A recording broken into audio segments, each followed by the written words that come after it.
क्या तुम भी पढ़ाई के नाम से ही बोर हो जाते हो?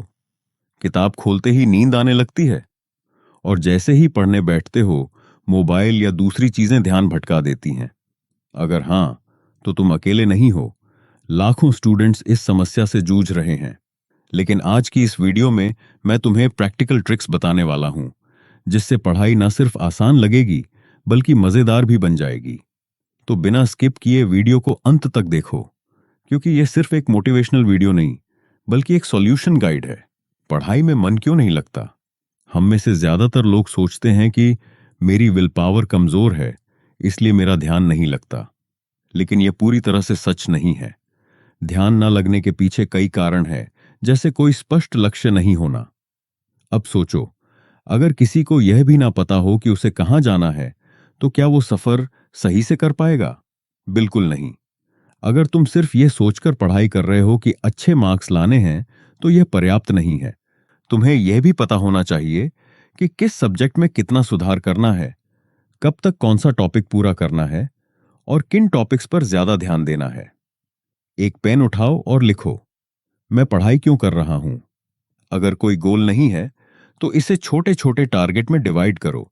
जैसे आज ये चैप्टर खत्म करना, इस टॉपिक को समझना। छोटे छोटे गोल्स ही बड़े रिजल्ट्स लाते हैं।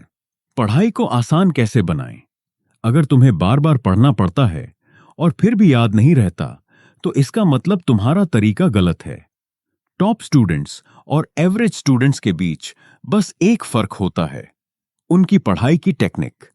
अब्राहम लिंकन ने कहा था, give me 6 hours to chop down a tree and I will spend the first 4 sharpening the axe. मतलब अगर 6 घंटे में पेड़ काटना हो, तो 4 घंटे कुल्हाड़ी तेज करने में लगाने चाहिए। यही सिद्धांत पढ़ाई पर भी लागू होता है।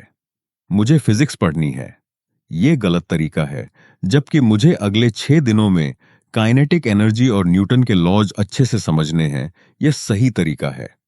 स्मार्ट गोल्स बनाओ, जैसे क्या पढ़ना है, कितना पढ़ना है, क्या यह जरूरी है, कब तक खत्म करना है। डिस्ट्रैक्शन से बचो। सोचो, क्या तुम्हारे साथ भी ऐसा होता है? पढ़ाई के बीच अचानक इंस्टाग्राम, व्हाट्सएप या यूट्यूब स्क्रॉल करने लगते हो? किसी लेक्चर को देखने गए और फिर घंटों तक कुछ और ही देखते रह गए? अगर हां, तो यह डिस्ट्रैक्शन तुम्हारी प्रोडक्टिविटी को बर्बाद कर सकता है। दिमाग को डोपामिन की लत से बचाओ। मोबाइल, सोशल मीडिया, गेम्स, ये सब आपके दिमाग को इंस्टेंट प्लेजर देते हैं।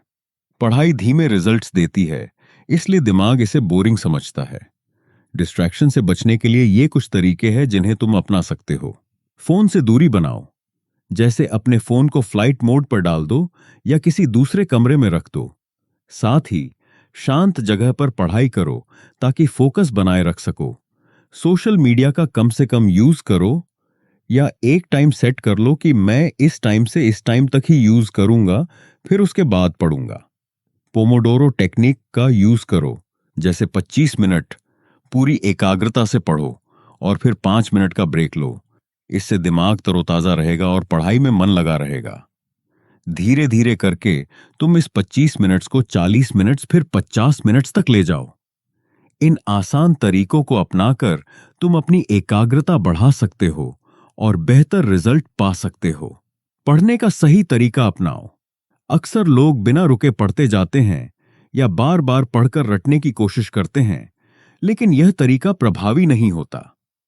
सही तरीके से पढ़ाई करने के लिए इन तकनीकों का उपयोग करो। एक्टिव रिकॉल, जो भी पढ़ा है उसे बिना देखे याद करने की कोशिश करो। फेनमैन टेक्निक, किसी दोस्त या खुद को समझाकर बताओ, ताकि तुम्हारी समझ गहरी हो। ब्लर्टिंग मेथड, जो कुछ भी याद किया है उसे एक पेज पर बिना देखे लिखो और चेक करो कि कितनी जानकारी सही है। स्पेस्ड रेपिटेशन, पहले दिन पढ़ी गई चीजों को चौथे और 7वें दिन दोहराओ, ताकि वे लंबे समय तक याद रहें। इस तरह पढ़ाई करने से तुम्हारी सीखने की क्षमता बढ़ेगी और जानकारी लंबे समय तक दिमाग में बनी रहेगी। अब आपको सब कुछ पता है, लक्ष्य कैसे सेट करना है, सही तरीका क्या है, खुद को मोटिवेट कैसे रखना है और डिस्ट्रैक्शन से कैसे बचना है। लेकिन अब सवाल यह है, क्या तुम सिर्फ सुनकर भूल जाओगे या कुछ करके दिखाओगे?